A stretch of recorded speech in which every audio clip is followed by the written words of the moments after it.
아들아, 지하는 너무 춥다. 새벽 3시 어머니의 목소리에 온몸이 식은땀으로 젖어 눈이 번쩍 떠졌습니다. 3년 전 실종된 어머니가 차가운 지하에서 떨고 있다는 그 말. 저는 더는 무시할 수 없었습니다. 그리고 그날 재개발 현장에서 평생 잊지 못할 진실이 파헤쳐지기 시작했습니다. 사연 시작 전 구독, 좋아요 버튼 눌러주세요. 오늘의 사연 지금 바로 시작합니다. 안녕하세요. 저는 올해 52살이 된 박태진이라고 합니다. 서울 외곽의 한 건설 현장에서 현장 소장으로 일하고 있습니다. 몇 년 전만 해도 저희 가족은 평범했습니다. 아내 윤혜진, 대학생인 큰아들, 고등학생인 작은 딸과 함께 작지만 따뜻한 집에서 살았습니다. 하지만 3년 전 그날 이후 우리 집은 완전히 달라졌습니다. 어머니가 사라진 그날 말입니다. 그날은 유난히 추운 2월의 새벽이었습니다. 어머니는 치매 초기 진단을 받은 지 1년쯤 지났을 때였습니다. 증상이 심하지 않아서 저희는 방심했던 것 같습니다. 괜찮아. 아직 정신 멀쩡하시잖아. 아내가 자주 하던 말이었습니다. 그런데 그날 새벽 어머니가 집을 나가셨습니다. 아내가 새벽 5시쯤 깨어 어머니 방을 확인했을 때는 이미 늦었습니다. 현관문이 열려 있었고 어머니의 신발 한 켤레가 사라져 있었습니다. 저는 그날 지방 출장 중이었습니다. 아내의 다급한 전화를 받고 급히 서울로 돌아왔지만 어머니는 이미 흔적도 없이 사라진 뒤였습니다. 경찰에 신고했고 실종자 수색이 시작됐습니다. 주변 CCTV를 다 뒤졌지만 어머니의 모습은 어디에도 없었습니다. 마치 허공으로 사라진 것처럼 단 하나의 단서도 나오지 않았습니다. 석 달, 6개월, 1년이 지나도 어머니는 돌아오지 않았습니다. 저는 죄책감에 시달렸습니다. 내가 출장만 안 갔어도 내가 더 신경 썼어야 했는데 밤마다 술을 마시며 스스로를 자책했습니다. 아내도 많이 지쳐갔습니다. 1년 내내 혼자 어머니를 돌보다가 결국 놓쳐버렸다는 죄책감. 그 무게가 아내의 어깨를 짓눌렀습니다. 아이들도 할머니 이야기는 꺼내지 않았습니다. 우리 집은 점점 말없는 집이 되어갔습니다. 식탁에 둘러앉아도 대화가 없었고 TV 소리만 덩그러니 방 안을 채웠습니다. 저는 일에 더 매달렸습니다. 현장에 있으면 생각할 시간이 없었으니까요.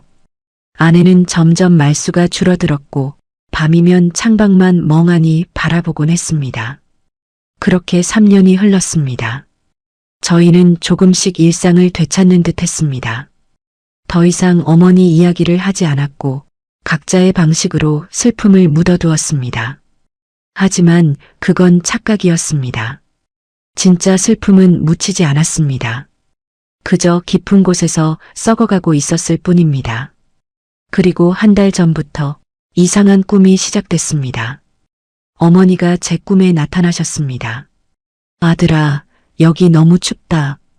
지하는 왜 이렇게 추운 거니? 어머니의 목소리가 너무나 생생했습니다. 처음엔 그저 꿈이라고 생각했습니다. 하지만 똑같은 꿈이 사흘, 나흘 계속됐습니다. 어머니는 매번 같은 말을 하셨습니다. 지하가 너무 춥다. 아들아, 나 좀 데려가줘. 저는 식은땀을 흘리며 깨어났습니다.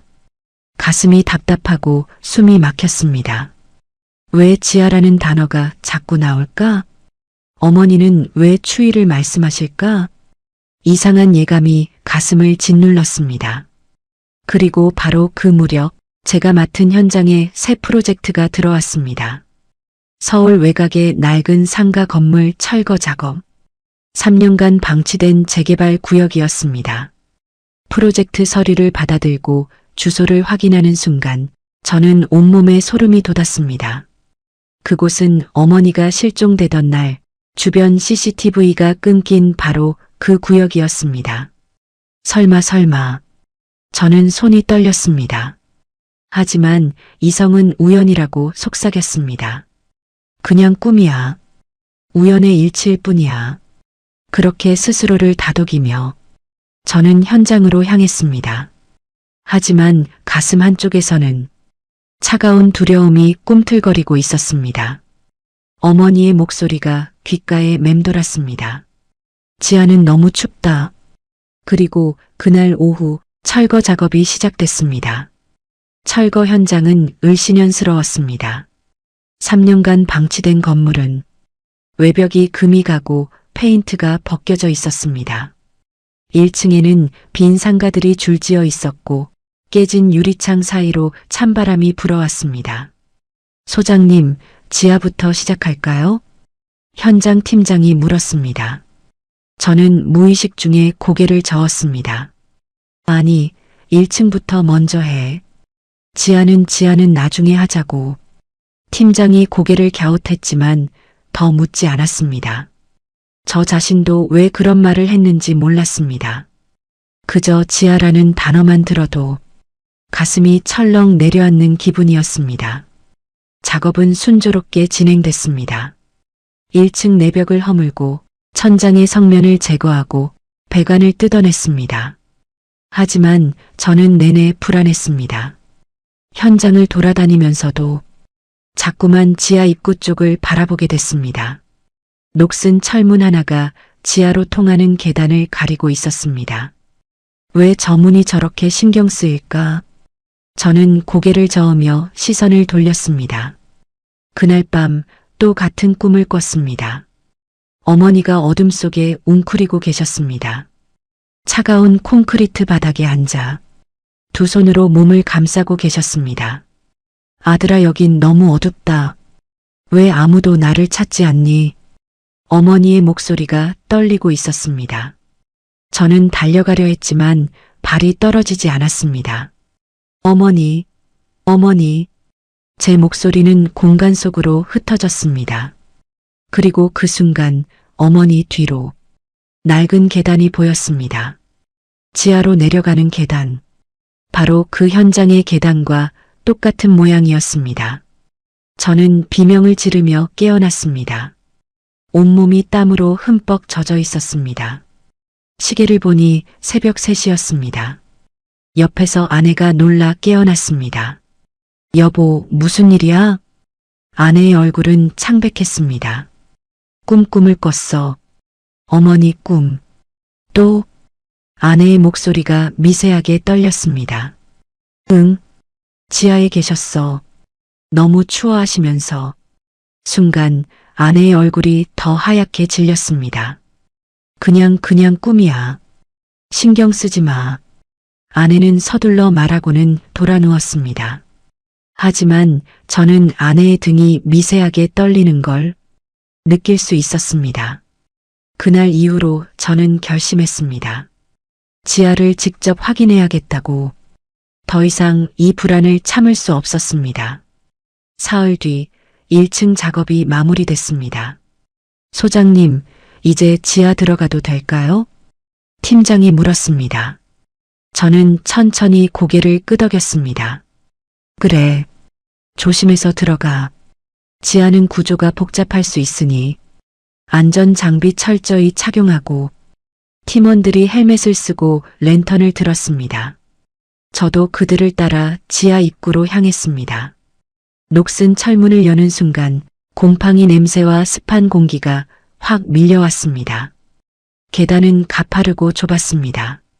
랜턴 불빛이 어둠을 조금씩 밀어냈습니다. 한 계단, 두 계단 내려갈수록 공기는 더 차가워졌습니다. 지하는 너무 춥다. 어머니의 목소리가 귓가에 맴돌았습니다. 지하는 생각보다 넓었습니다. 예전에 창고로 쓰였던 듯 낡은 선반들이 줄지어 서 있었습니다. 벽면은 습기로 얼룩져 있었고 천장에서는 물이 뚝뚝 떨어졌습니다. 소장님, 이쪽 벽이 좀 이상한데요. 팀원 하나가 구석을 가리켰습니다. 저는 그쪽으로 다가갔습니다. 벽의 일부가 다른 부분과 색이 달랐습니다. 마치 나중에 덧발라진 것처럼 시멘트의 질감이 달랐습니다. 여기 함부로 손대지 말고 구조 전문가 불러서 확인해.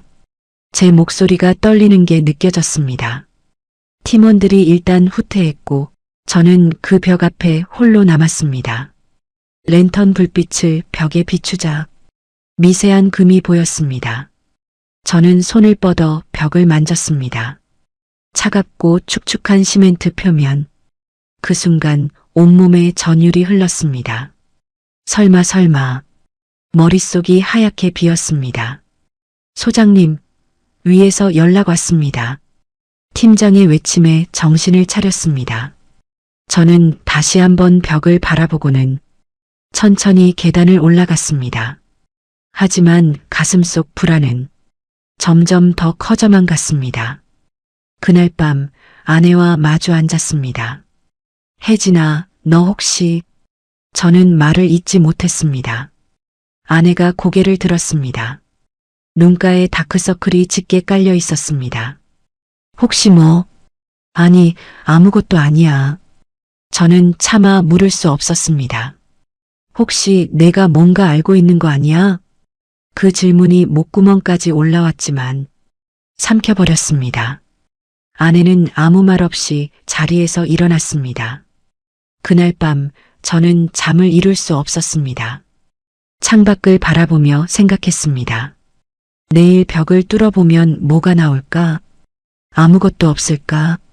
아니면 상상하고 싶지 않은 장면이 머릿속을 스쳐갔습니다.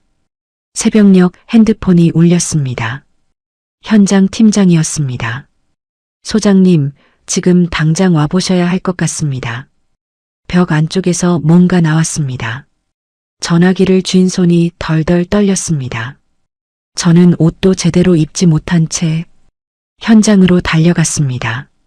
새벽 공기가 뼈를 애는 듯 차갑게 느껴졌지만 그보다 더 차가운 건 제 심장이었습니다. 어머니의 목소리가 계속 들렸습니다. 아들아, 지하는 너무 춥다. 그리고 저는 그 순간 깨달았습니다. 이건 단순한 꿈이 아니었다는 것을. 현장에 도착했을 때는 새벽 5시였습니다.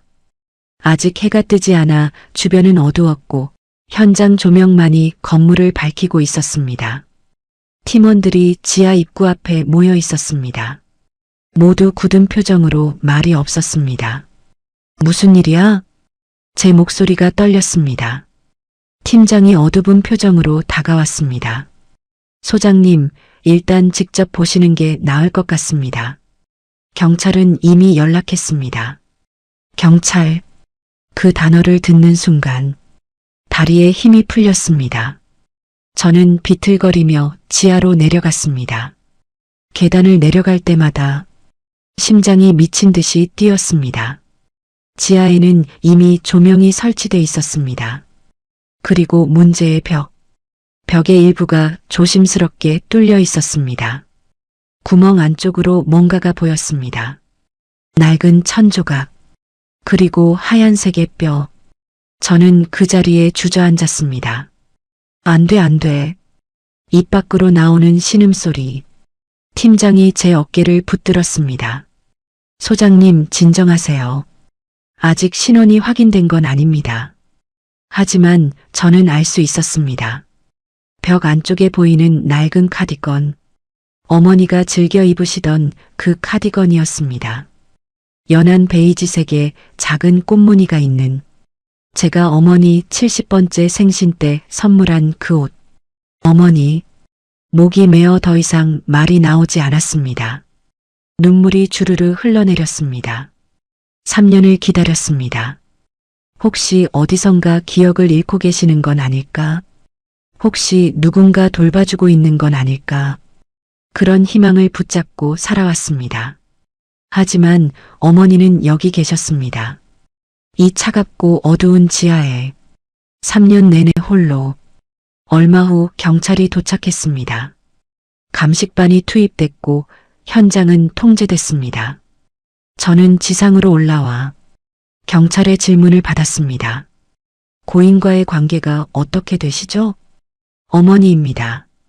3년 전 실종 신고된 박순자 씨 맞습니까? 네, 맞습니다. 질문이 이어졌지만 제대로 대답할 수 없었습니다. 머릿속이 하얗게 비어버렸습니다.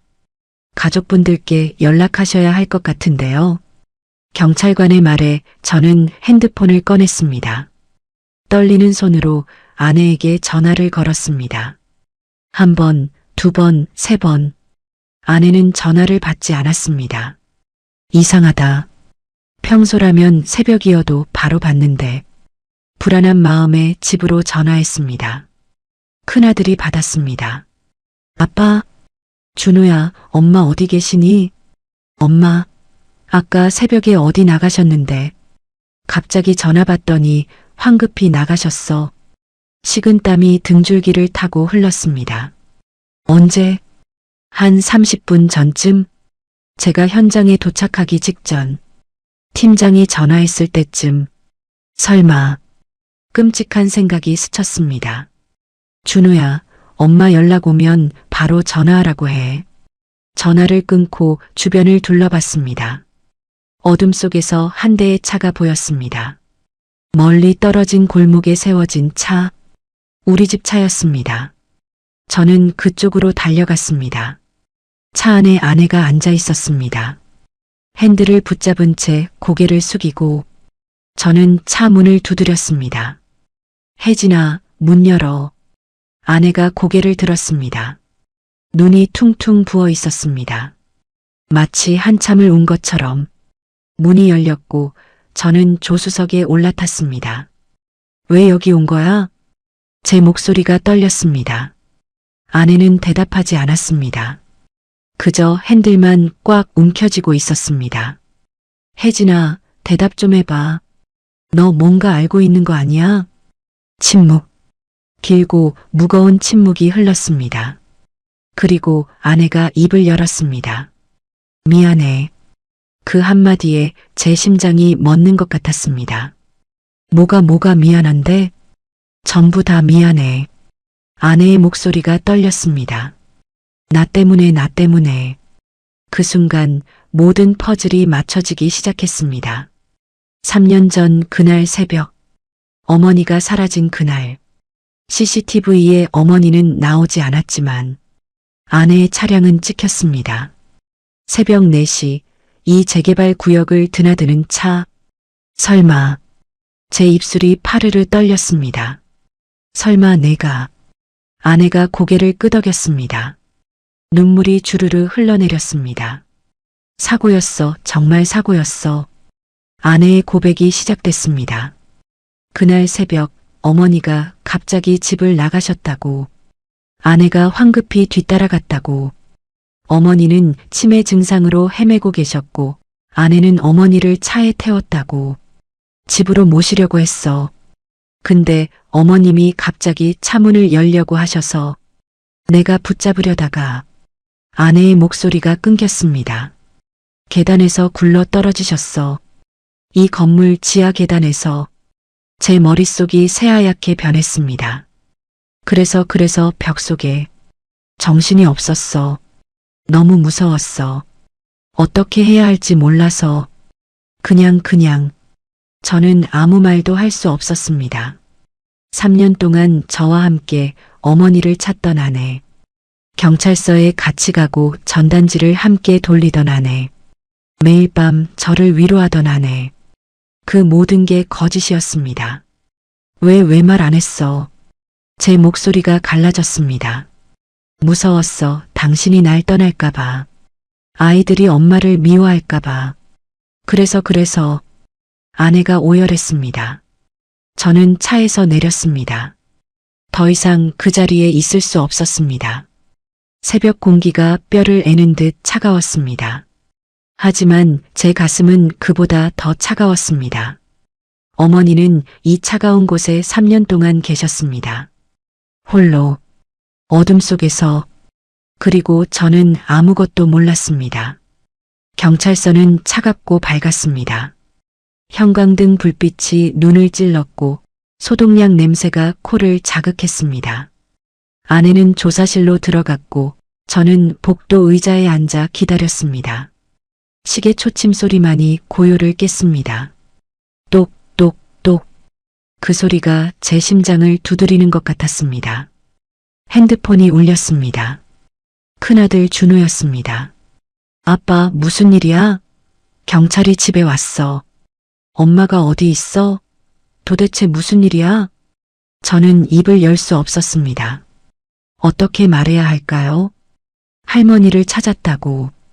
그런데 엄마가 3년 동안 숨겨왔다고. 준호야, 미안하다. 지금 아빠가 설명할 수가 없구나. 조금만 기다려라. 전화를 끊었습니다. 손이 부들부들 떨렸습니다. 2시간 뒤 조사실 문이 열렸습니다. 아내가 나왔습니다.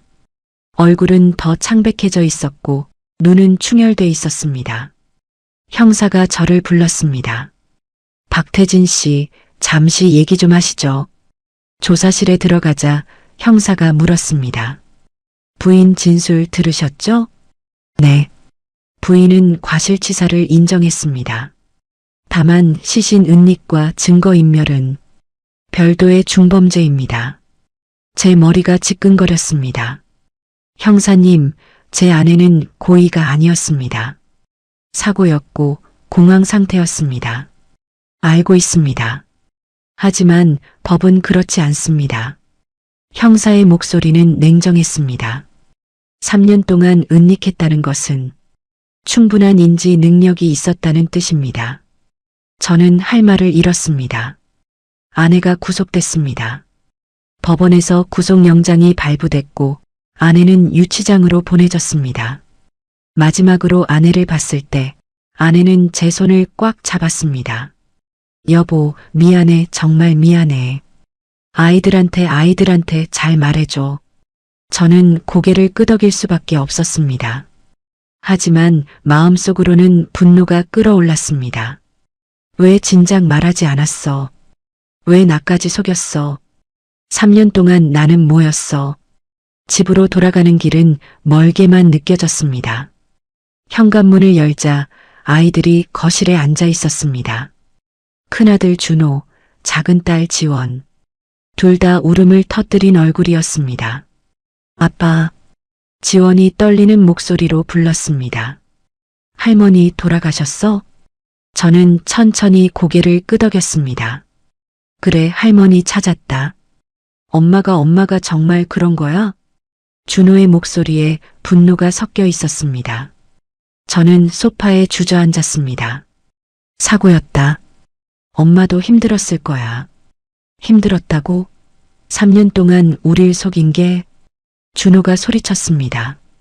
할머니는 그 차가운 곳에서 혼자 계셨는데 엄마는 멀쩡히 밥 먹고 웃고 살았잖아. 저는 아무 말도 할 수 없었습니다. 준호의 말이 틀리지 않았으니까요. 지원이 흐느끼기 시작했습니다. 우리 이제 어떻게 돼? 엄마는 언제 돌아와? 저는 딸을 안아주고 싶었지만 손이 떨려서 움직일 수 없었습니다. 그날 밤 집은 무덤처럼 조용했습니다. 준호는 방문을 걸어 잠그고 나오지 않았고 지원은 방에서 혼자 울고 있었습니다. 저는 거실 소파에 앉아 어머니의 사진을 바라봤습니다. 환하게 웃고 계신 어머니. 어머니 미안합니다. 제가 더 잘 챙겼어야 했는데 눈물이 주르르 흘러내렸습니다.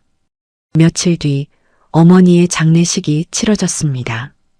유골로 발견됐기에 화장은 하지 않았고 작은 관에 모셔졌습니다. 장례식장은 한산했습니다. 친척 몇 명과 아버지 친구 몇 분뿐이었습니다. 아이들은 검은 옷을 입고 멍하니 앉아 있었습니다. 아내는 구속 상태라 참석할 수 없었습니다. 조문객들이 수군거렸습니다. 며느리가 그런 짓을 하다니 3년이나 숨겼다면서? 그 집안 이제 끝났네. 저는 그들의 시선을 견딜 수 없었습니다. 빈소를 지키며 고개를 숙이고 있었습니다. 장례식 둘째 날 형이 찾아왔습니다. 아버지가 일찍 돌아가신 후 형제는 저와 형 둘뿐이었습니다. 혜진아. 형이 제 어깨를 두드렸습니다. 고생 많았다. 형. 저는 형 앞에서 무너져 내렸습니다. 제가 잘못했습니다. 제가 어머니를 더 챙겼어야 했는데. 아니야. 내 잘못이 아니야. 형이 저를 일으켜 세웠습니다. 혜진이도 힘들었을 거다. 3년 동안 혼자 그걸 짊어지고. 하지만 형, 어머니는 돌아오셨다. 형의 목소리가 낮았습니다. 이제라도 편히 쉬실 수 있게 됐어. 그게 위로가 되니. 저는 또다시 눈물을 흘렸습니다. 장례식이 끝나고 집으로 돌아왔습니다. 텅 빈 집, 어머니가 계시던 작은 방, 아내가 쓰던 화장대, 모든 게 낯설게 느껴졌습니다. 준호가 조심스럽게 다가왔습니다. 아빠, 응? 엄마 면회 갈 거야? 저는 잠시 망설였습니다. 가야지, 그래도 내 엄마니까. 나도 갈래. 준호의 눈에는 복잡한 감정이 어려 있었습니다. 분노와 슬픔과 그리움이 뒤섞여. 그래, 같이 가자. 저는 아들의 어깨를 안았습니다. 우리 가족은 완전히 부서졌습니다. 하지만 그래도 살아가야 했습니다. 어떻게든. 구치소 면회실은 냉랭했습니다. 유리창 너머로 아내가 들어왔습니다. 수의를 입은 아내는 너무나 초라해 보였습니다. 머리는 단정히 묶었지만 얼굴은 핏기가 없었습니다. 저와 준호가 의자에 앉자 아내가 천천히 고개를 들었습니다. 눈이 마주쳤습니다. 아내의 눈에 눈물이 고였습니다. 미안해. 아내의 첫마디였습니다. 수화기 너머로 떨리는 목소리가 들렸습니다. 여보, 준호야, 정말 미안해. 준호가 수화기를 꽉 쥐었습니다. 엄마 왜 그랬어? 왜 말 안 했어? 아내가 고개를 숙였습니다. 한참을 침묵이 흘렀습니다. 그날 정말 순간이었어. 아내가 떨리는 목소리로 말을 이었습니다. 할머니가 새벽에 집을 나가셨어. 문 여는 소리에 깨어서 뒤따라갔지. 한겨울이었잖아. 너무 추웠어. 저는 그날을 떠올렸습니다. 3년 전 2월의 새벽. 영하의 날씨였습니다. 할머니를 찾았을 때 이미 저 재개발 구역까지 가 계셨어. 빈 건물 앞에서 헤매고 계셨지. 내가 부축해서 차에 태웠어. 아내의 목소리가 점점 작아졌습니다. 집으로 가려는데 할머니가 갑자기 착각하신 거야. 나를 모르는 사람으로 보신 거지. 누구야, 어디 가는 거야 하시면서 차문을 열려고 하셨어. 내가 깜짝 놀라서 붙잡으려다가 아내가 눈을 감았습니다. 할머니가 비틀거리셨어. 그 건물 지하로 내려가는 계단이 바로 옆이었어. 어둠 속에서 그냥 굴러 떨어지셨어. 준호가 숨을 삼켰습니다. 나는 비명을 지르며 내려갔지. 할머니는 이미. 아내의 목소리가 끊어졌습니다. 오열이 터져나왔습니다. 정신이 하나도 없었어. 너무 무섭고 두렵고 구급차를 부를까 하다가 아니야, 이미 돌아가셨는데 경찰에 신고할까 하다가 그럼 나는 감옥에 가는 거고 너희들은 아이들은 어떻게 되는 거고. 아내가 고개를 저었습니다. 1시간인지 2시간인지 계단에 주저앉아 울다가 정신을 차려보니 새벽이었어. 그리고 그 옆에 공사 자재들이 있었어. 시멘트, 벽돌, 삽.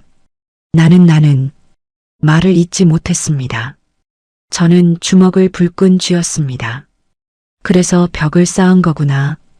그 추운 새벽에 혼자서 해가 뜨기 전에 집으로 왔어.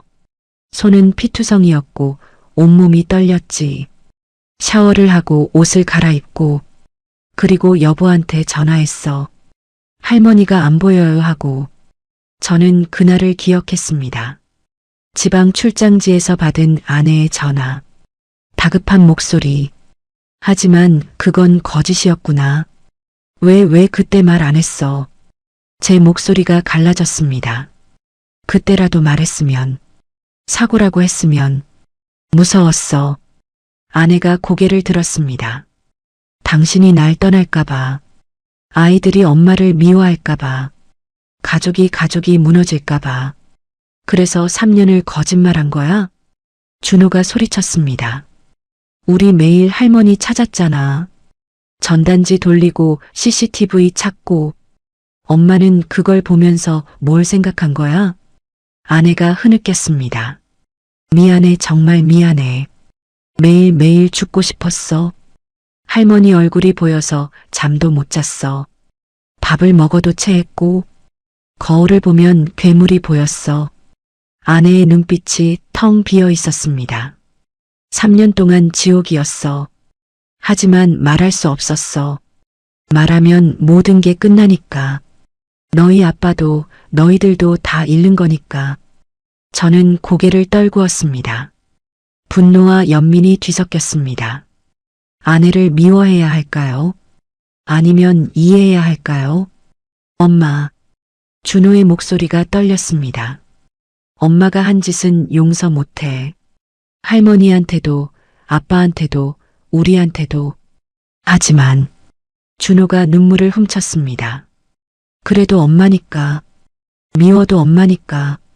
아내가 유리에 손을 댔습니다. 준호도 반대편에서 손을 댔습니다. 유리 하나를 사이에 두고 모자에 손이 겹쳤습니다. 저도 수화기를 들었습니다. 혜진아. 응. 나도 미안해. 아내가 놀란 눈으로 저를 봤습니다. 당신 혼자 어머니를 모시게 했어.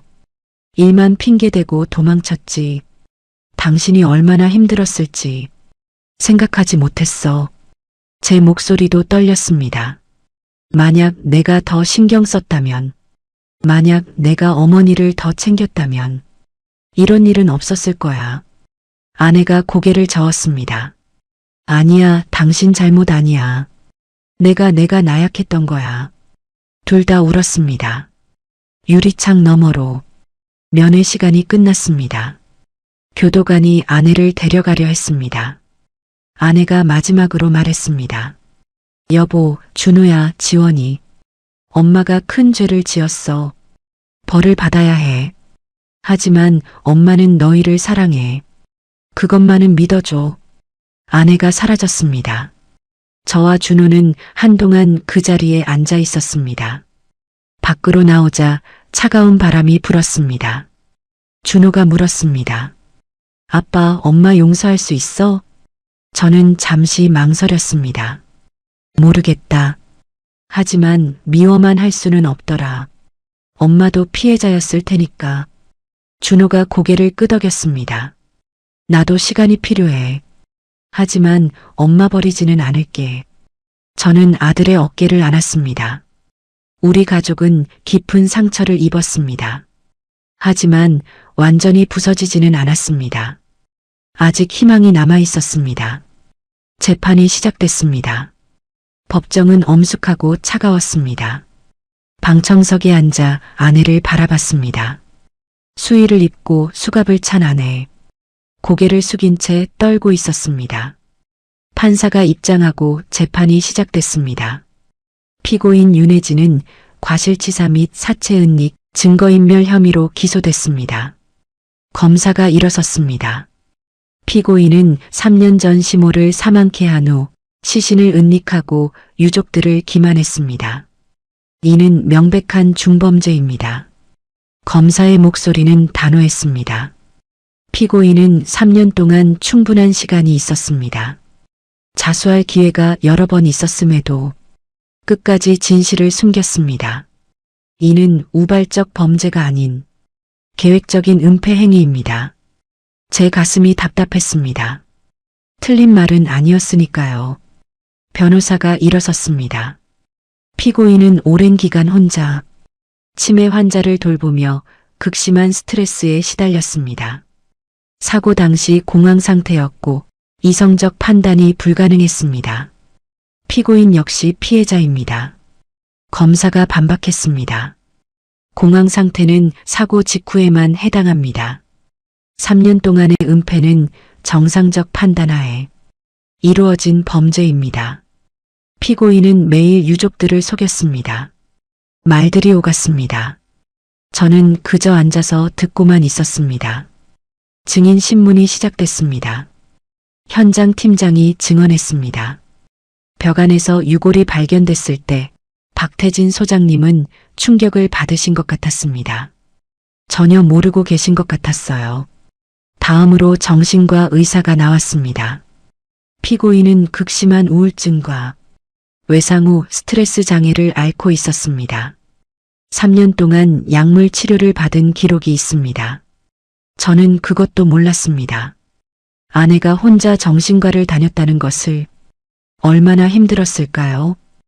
혼자서 그 비밀을 안고 휴정 시간이 되었습니다. 복도에서 변호사와 이야기를 나눴습니다. 박 소장님, 탄원서를 제출하시면 좋겠습니다. 가족의 탄원이 양형에 영향을 줄 수 있습니다. 탄원서, 아내를 용서한다는 글, 형량을 낮춰달라는 글, 제가 쓸 수 있을까요? 저는 떨리는 목소리로 물었습니다. 물론입니다. 유족이신 박 소장님의 의견이 가장 중요합니다. 그날 밤 책상 앞에 앉았습니다. 흰 종이와 펜, 한참을 멍하니 바라보다가 펜을 들었습니다. 탄원서, 첫 줄을 쓰고 멈췄습니다. 무슨 말을 써야 할까요? 아내를 용서한다고요. 정말 용서할 수 있나요? 어머니는 3년 동안 차가운 곳에 계셨는데, 하지만 아내도 3년 동안 지옥을 살았습니다. 매일 죄책감에 시달리며, 어머니, 저는 어떻게 해야 할까요? 눈을 감고 어머니를 떠올렸습니다. 따뜻하게 웃으시던 어머니. 태진아, 사람은 실수하는 법이야. 중요한 건 용서하는 마음이지. 어머니가 자주 하시던 말씀이었습니다. 저는 펜을 다시 들었습니다. 그리고 천천히 글을 써내려갔습니다. 저는 피해자의 아들 박태진입니다. 어머니를 잃은 슬픔은 말로 표현할 수 없습니다. 하지만 제 아내 윤혜진도 피해자입니다. 오랜 기간 혼자 간병하며 무너져갔고 사고 이후 3년간 죄책감으로 고통받았습니다. 아내는 나쁜 사람이 아닙니다. 다만 나약했을 뿐입니다.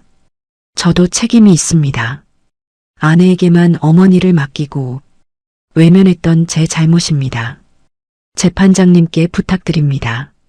아내에게 다시 시작할 기회를 주십시오. 남은 가족을 위해서라도 아내가 필요합니다. 다 쓰고 나니 눈물이 흘렀습니다. 종이 위에 떨어진 눈물이 번졌습니다. 다음 날 탄원서를 제출했습니다. 준호와 지원도 각각 편지를 썼습니다. 엄마를 용서하고 싶습니다. 시간이 걸리겠지만 가족으로 다시 함께하고 싶습니다. 아이들의 글을 읽으며 가슴이 뭉클했습니다. 최후 진술 시간이 왔습니다. 아내가 떨리는 목소리로 말했습니다. 어머님께 죄송합니다. 제가 더 강했어야 했습니다. 남편과 아이들에게도 죄송합니다. 3년 동안 거짓말을 했습니다. 변명하지 않겠습니다. 제가 한 일은 용서받을 수 없습니다. 아내가 눈물을 흘렸습니다. 하지만 한 가지만은 말씀드리고 싶습니다. 매일 어머님께 사죄했습니다. 매일 제 자신을 벌했습니다. 3년 동안 단 하루도 편히 잔 적 없습니다. 이제 벌을 받겠습니다. 제가 마땅히 받아야 할 벌을. 법정이 조용했습니다. 판사가 입을 열었습니다. 피고인의 범죄는 중대합니다. 하지만 정상 참작의 여지도 있습니다. 유족들의 탄원도 고려했습니다. 선고는 일주일 후 있겠습니다. 재판이 끝났습니다. 아내가 끌려가기 전 저와 눈이 마주쳤습니다. 저는 작게 고개를 끄덕였습니다. 괜찮아. 우리가 기다릴게. 아내도 눈물을 흘리며 고개를 끄덕였습니다. 법정을 나서는데 큰형이 기다리고 있었습니다. 잘했다, 태진아. 어머니도 원하셨을 거야. 형? 가족은 포기하는 게 아니야. 아무리 힘들어도. 형의 말에 저는 또 눈물을 흘렸습니다. 일주일이 지났습니다. 선고일이 왔습니다. 판사가 판결문을 읽었습니다. 피고인 윤혜진에게 징역 5년을 선고합니다. 다만 집행유예 3년을 부과합니다. 그리고 사회봉사 300시간을 명합니다. 순간 숨이 멎는 것 같았습니다. 집행유예. 아내가 집으로 올 수 있다는 뜻이었습니다. 아내가 무너져 내렸습니다. 오열하며 고개를 숙였습니다. 저와 아이들도 눈물을 흘렸습니다. 석방되는 날 구치소 앞에서 기다렸습니다. 준호와 지원도 함께였습니다. 철문이 열리고 아내가 나왔습니다. 평상복을 입은 아내는 여위어 있었습니다. 뺨이 푹 꺼지고 눈가에 주름이 깊어졌습니다. 여보. 아내가 저를 보며 울었습니다. 저는 아내를 안았습니다. 다 끝났어. 이제 집에 가자. 지원이가 망설이다가 다가왔습니다. 엄마. 지원아. 아내가 딸을 꼭 안았습니다. 준호는 조금 떨어져 서 있었습니다. 아내가 아들을 바라봤습니다. 준호야. 준호는 고개를 돌렸습니다. 아직 마음의 정리가 안 된 듯 했습니다. 괜찮아. 천천히 하자. 제가 준호의 어깨를 두드렸습니다. 집으로 가는 차 안은 조용했습니다. 아내는 창밖만 바라봤고 아이들은 핸드폰만 들여다봤습니다. 저는 핸들을 잡고 앞만 봤습니다. 이제 시작이구나. 진짜 어려운 건 이제부터야. 집에 도착했습니다. 3개월 만에 돌아온 아내. 현관문을 열자 익숙한 냄새가 났습니다. 아내가 잠시 멈춰섰습니다. 들어와. 제가 먼저 들어갔습니다. 아내가 천천히 따라왔습니다. 거실을 둘러보는 아내의 눈에 눈물이 맺혔습니다. 정리 안 돼 있어서 미안해. 남자 셋이서 살다 보니. 아니야, 괜찮아. 아내가 소파에 앉았습니다. 한참을 멍하니 앉아 있다가 부엌으로 향했습니다. 뭐해? 밥 해야지. 그냥 쉬어. 내가 시켜 먹을게. 아니야. 내가 할게. 아내가 냉장고를 열었습니다. 텅 빈 냉장고. 김치와 계란, 햄 몇 개가 전부였습니다. 장 봐와야겠다. 아내의 목소리가 작았습니다. 저녁을 먹었습니다. 아내가 만든 된장찌개와 계란말이. 맛은 예전 같지 않았습니다. 손이 떨려서인지 간도 안 맞았습니다. 하지만 아무도 내색하지 않았습니다. 잘 먹었어. 준호가 먼저 일어났습니다. 어디가? 친구 만나고 올게. 현관문이 닫혔습니다. 아내의 얼굴이 어두워졌습니다. 괜찮아. 시간이 필요한 거야. 제가 위로했습니다. 내가 너무 큰 죄를 지었어. 아이들이 날 어떻게 봐. 천천히 회복하자. 우리 가족이잖아. 지원이가 설거지를 하려다가 그릇을 떨어뜨렸습니다. 쨍그랑. 깨진 그릇 조각이 바닥에 흩어졌습니다. 아, 미안해요. 지원이가 당황했습니다. 괜찮아, 괜찮아. 아내가 급히 다가가 조각을 주었습니다. 그러다 손가락을 베었습니다. 아, 피가 흘렀습니다. 가만히 있어봐. 제가 구급함을 가져와 상처를 감았습니다. 이렇게 손 떠는 거 봐. 미안해, 내가 떨려서. 아내가 눈물을 흘렸습니다. 그날 밤 침대에 나란히 누웠습니다. 3개월 만에 함께 누운 침대. 하지만 둘 다 잠들지 못했습니다. 여보. 아내가 조용히 불렀습니다. 응. 고마워. 뭐가? 날 받아줘서. 당연한 거야. 우리 부부잖아. 아내가 제 손을 잡았습니다. 차갑고 떨리는 손. 할머니, 산소 가봐야 할 것 같아. 그래, 같이 가자. 다음 날 어머니 산소에 갔습니다. 가족 모두 함께 작은 봉분 앞에 섰습니다. 아내가 무릎을 꿇었습니다. 어머님, 혜진이가 왔습니다. 목소리가 떨렸습니다. 죄송합니다. 정말 죄송합니다. 제가 어머님을 이렇게. 오열이 터져 나왔습니다. 온몸을 떨며 땅에 엎드렸습니다. 용서해 주세요.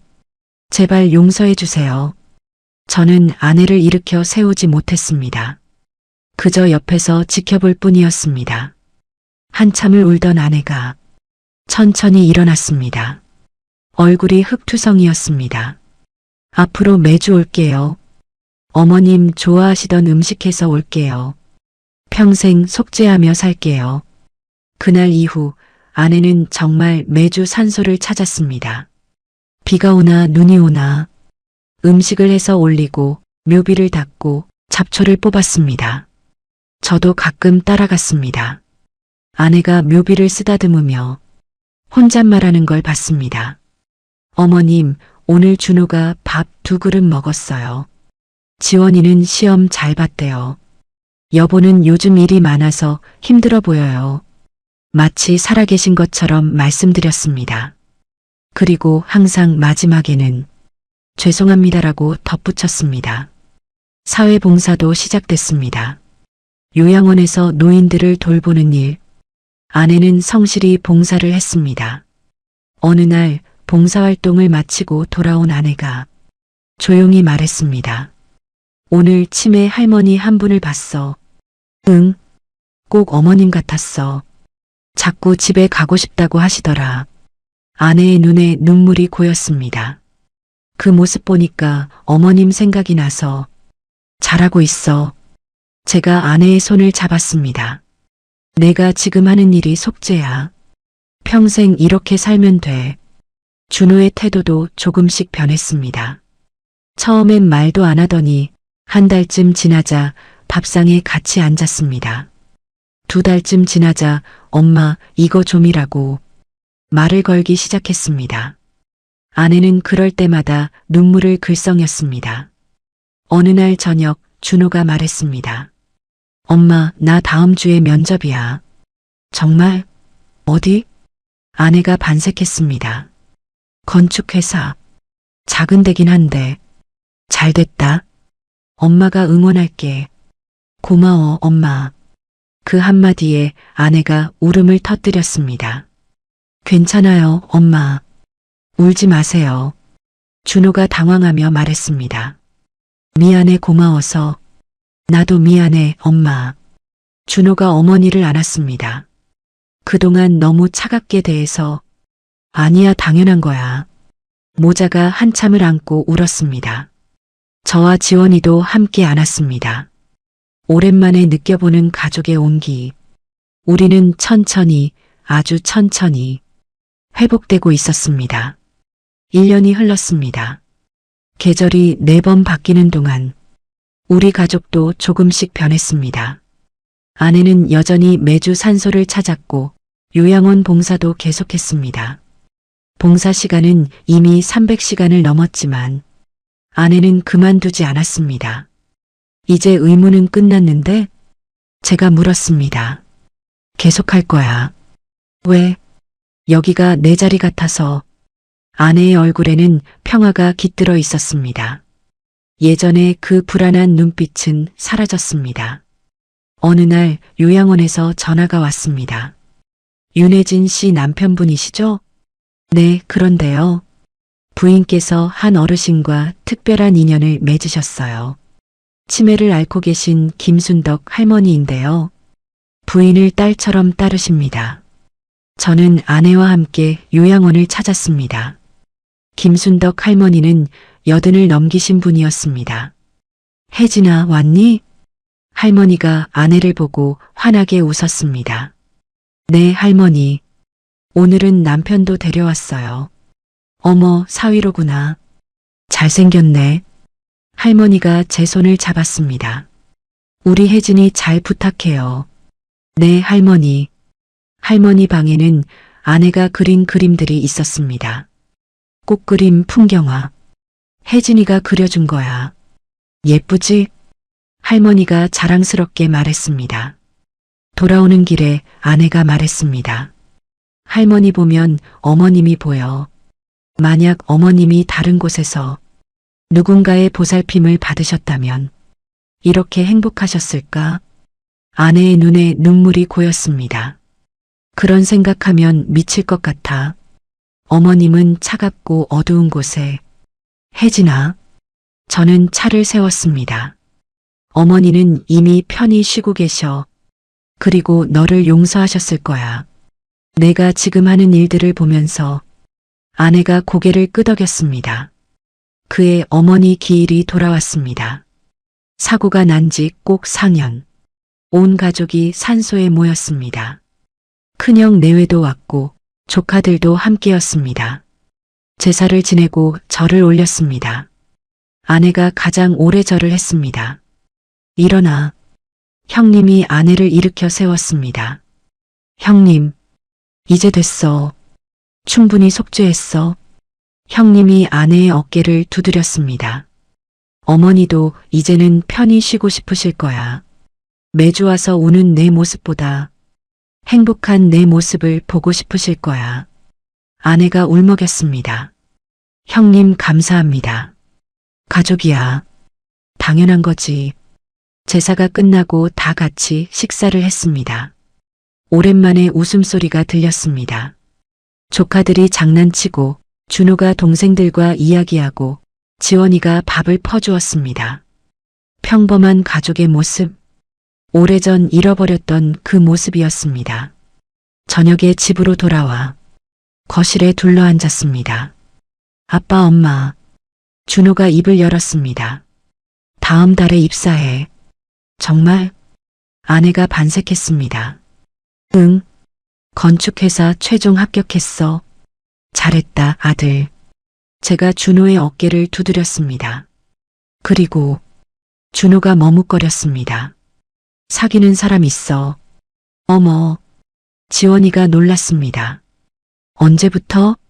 석 달쯤 됐어. 소개시켜줄게. 아내가 눈물을 글썽였습니다. 우리 아들이 다 컸네. 엄마, 왜 또 울어? 기뻐서, 너무 기뻐서. 준호가 어머니를 안았습니다. 엄마, 나 이제 괜찮아. 처음엔 정말 힘들었어. 엄마가 미웠고 할머니가 불쌍했어. 근데 시간이 지나니까 엄마도 피해자였다는 게 이해됐어. 준호가 말을 이었습니다. 그리고 엄마가 변하는 걸 봤어. 매주 산소 가고 봉사하고 밤마다 울면서 기도하는 것도 알아. 나도 이제 용서할게. 진짜로. 아내가 아들을 꼭 안았습니다. 고마워, 정말 고마워. 지원이도 다가와 안았습니다. 엄마, 나는 진작 용서했어. 엄마가 나쁜 사람이 아니라는 거. 나는 알아. 저도 가족을 안았습니다. 내 식구가 한 덩어리로 안겨 한참을 울었습니다. 슬픈 눈물이 아니었습니다.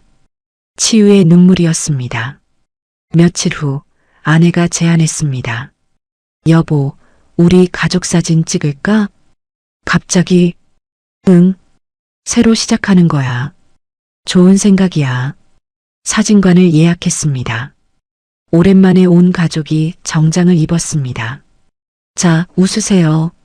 사진사가 말했습니다. 셔터가 눌렸습니다. 사진 속 우리는 웃고 있었습니다.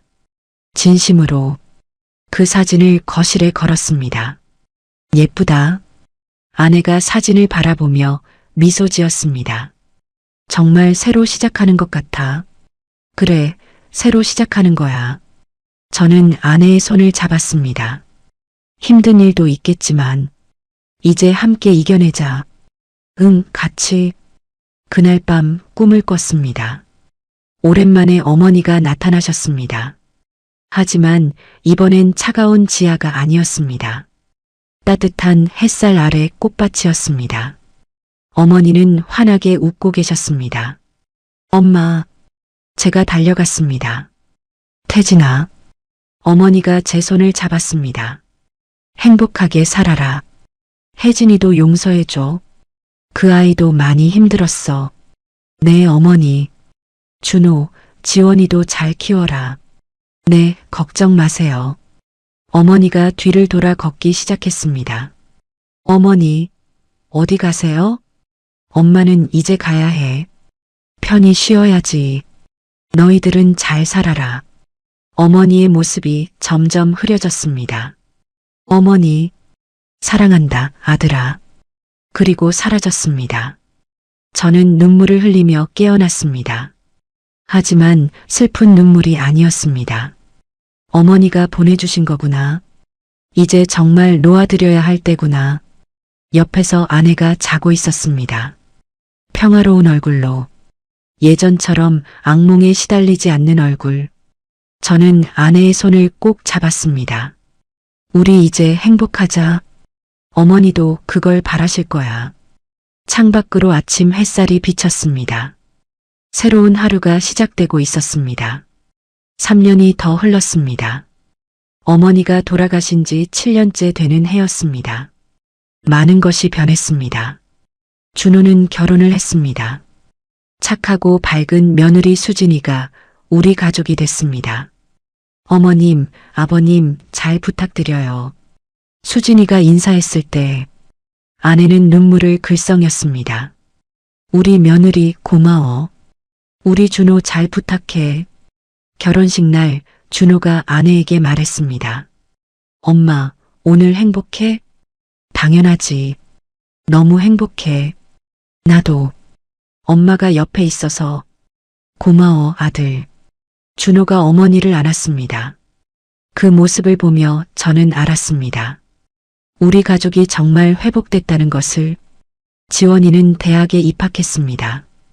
사회복지학과를 선택했습니다. 왜 사회복지학과를 선택했어? 제가 물었습니다. 엄마 보면서 생각했어. 누군가를 돕는 일이 얼마나 의미 있는지. 엄마처럼 나도 도움이 필요한 사람들을 돕고 싶어. 아내가 딸을 꼭 안았습니다. 우리 딸 정말 자랑스러워. 엄마 덕분이야. 지원이가 웃었습니다. 아내는 여전히 요양원에서 봉사했습니다. 이제는 정식 직원이 되어 있었습니다. 당신이 일을 해? 제가 놀라 물었습니다. 응. 원장님이 제안하셨어.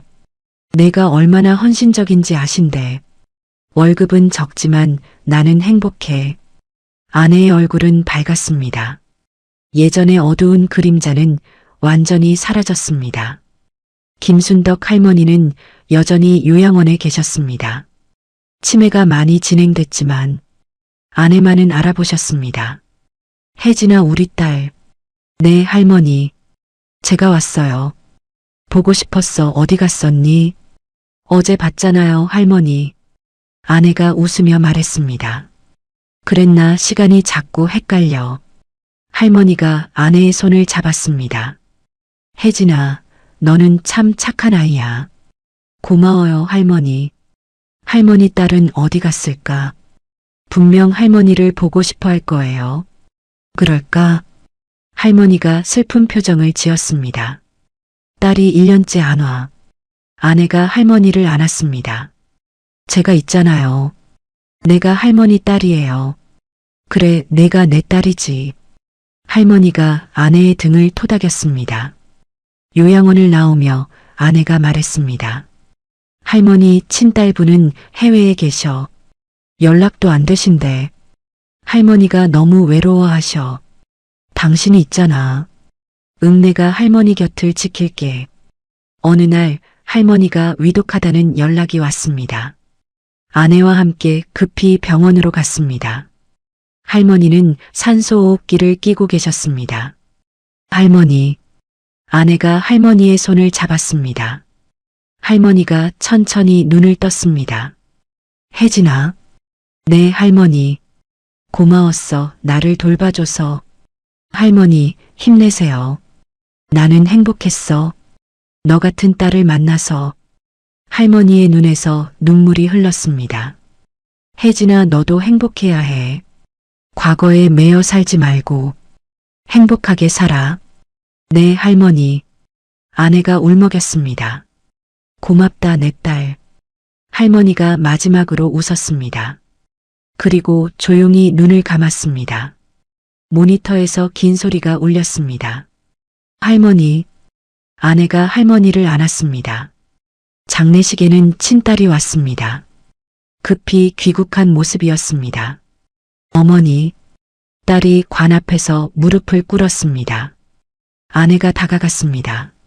조문객이세요? 아닙니다. 저는 고인의 딸입니다. 아, 아내가 놀랐습니다. 어머니를 돌봐주셨다고 들었습니다. 딸이 아내에게 절을 했습니다. 감사합니다. 정말 감사합니다. 제가 효도를 못했습니다. 딸이 울음을 터뜨렸습니다. 일 때문에 바빠서 어머니를 요양원에만 모셔두고 제대로 찾아뵙지도 못했습니다. 아내가 딸의 손을 잡았습니다. 어머님은 행복하셨어요. 외롭지 않으셨어요. 정말인가요? 네. 제가 곁에 있었으니까요. 딸이 아내를 꼭 안았습니다. 감사합니다. 감사합니다. 장례식이 끝나고 집으로 돌아왔습니다. 아내가 조용히 울고 있었습니다. 괜찮아? 응, 괜찮아. 할머니 보니까 어머니 생각나지? 아내가 고개를 끄덕였습니다. 어머님도 요양원에서 누군가의 보살핌을 받으셨다면 할머니처럼 행복하셨을까? 혜진아, 저는 아내를 안았습니다. 어머니는 이미 용서하셨어. 그리고 당신도 이제 용서해야 해. 누구를? 자기 자신을. 아내가 저를 바라봤습니다. 7년 동안 충분히 속죄했어. 이제는 행복할 자격이 있어.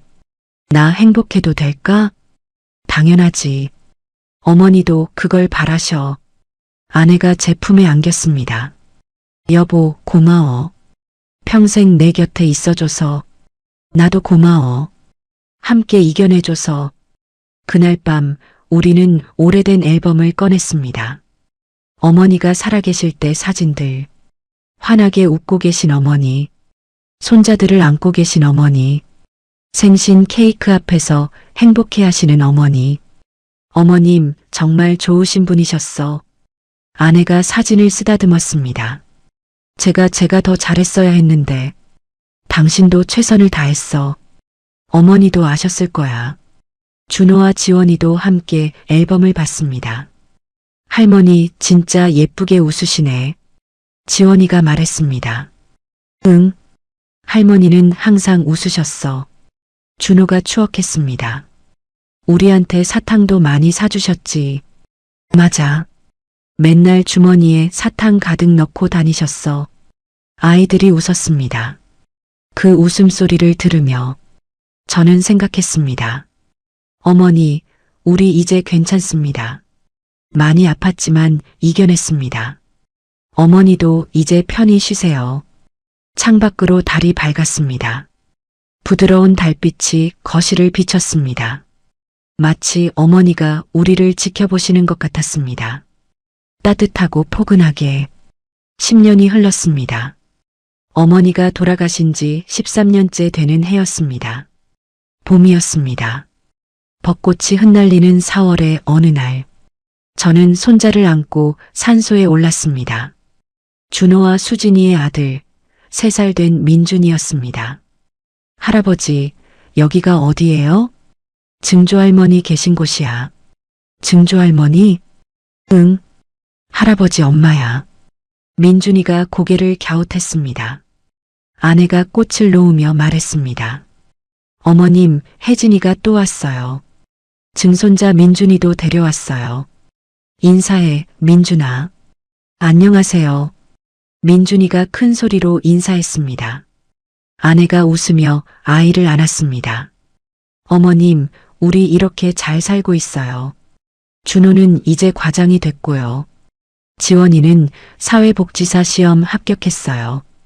여보는 현장 소장에서 본부장 됐고요.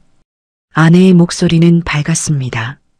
예전처럼 죄책감에 떨지 않았습니다. 저는 요양원에서 10년째 일하고 있어요. 많은 어르신들을 만났어요. 그분들을 돌보면서 어머님께 못해드린 걸 조금씩 갚는 것 같아요. 바람이 불어와 벚꽃잎이 흩날렸습니다. 마치 어머니가 대답하시는 것 같았습니다.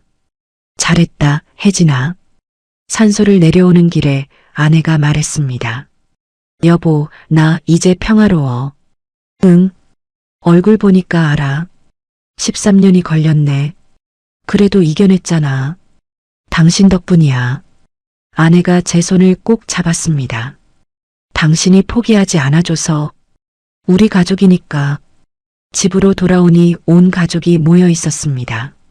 준호 내외와 민준이, 지원이와 지원이의 남자친구 재훈이, 큰형님 내외와 조카들. 어머니 오셨어요? 수진이가 반갑게 맞았습니다. 응, 다들 모였네. 아내가 환하게 웃었습니다. 저녁을 함께 먹었습니다. 아내가 정성껏 차린 밥상, 된장찌개, 불고기, 나물, 생선구이. 어머니 정말 맛있어요. 재훈이가 감탄했습니다. 많이 먹어, 우리 사위. 아직 사위 아닌데요. 지원이가 얼굴을 붉혔습니다. 곧 될 거 아니야. 준호가 놀렸습니다. 웃음소리가 집안을 가득 채웠습니다. 식사 후 준호가 말했습니다.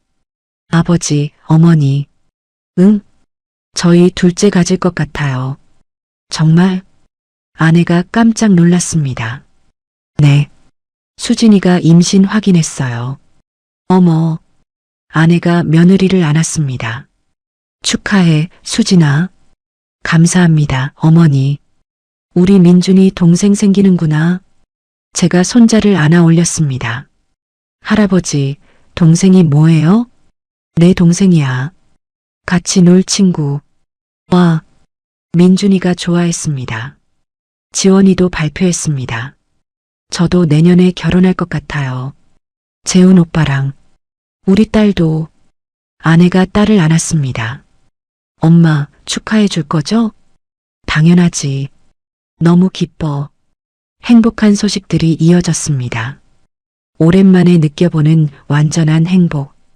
그날 밤 아내와 단둘이 산책을 나갔습니다. 별이 쏟아지는 밤하늘.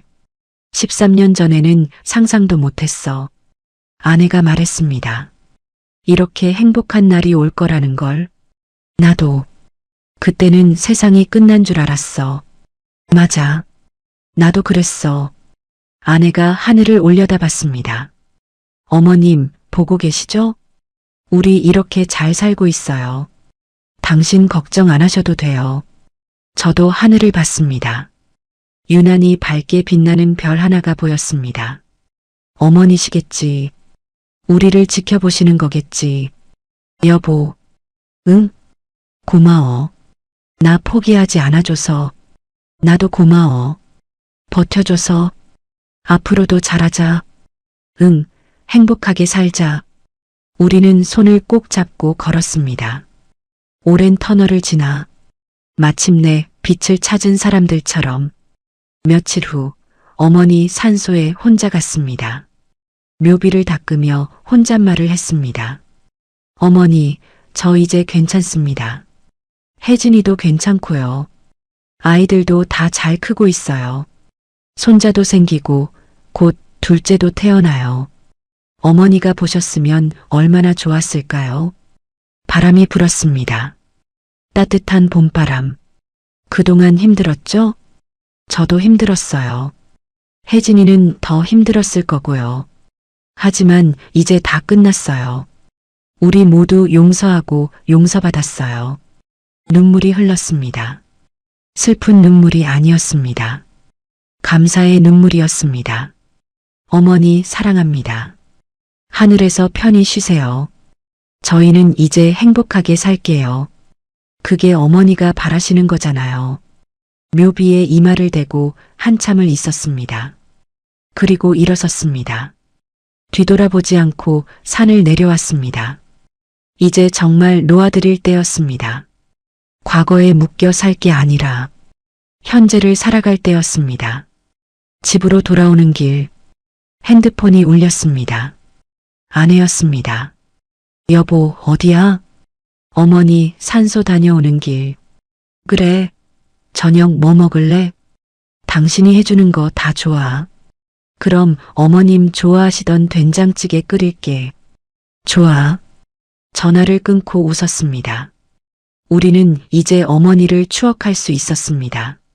아픔이 아닌 사랑으로, 죄책감이 아닌 감사로, 그렇게 우리 가족의 이야기는 새로운 장을 열어갔습니다.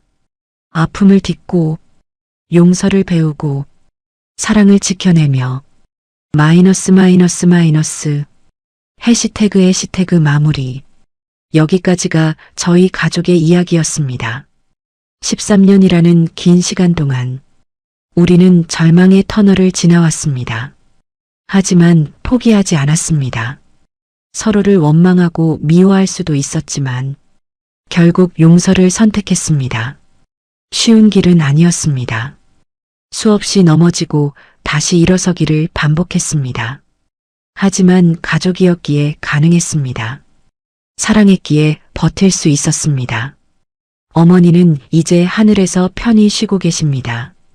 저희는 땅에서 행복하게 살고 있습니다. 그것이 어머니가 바라시던 일입니다. 이 이야기를 듣고 계신 여러분, 혹시 용서하지 못한 누군가가 있으신가요? 혹시 과거에 묶여 힘들어하고 계신가요? 용기 내세요.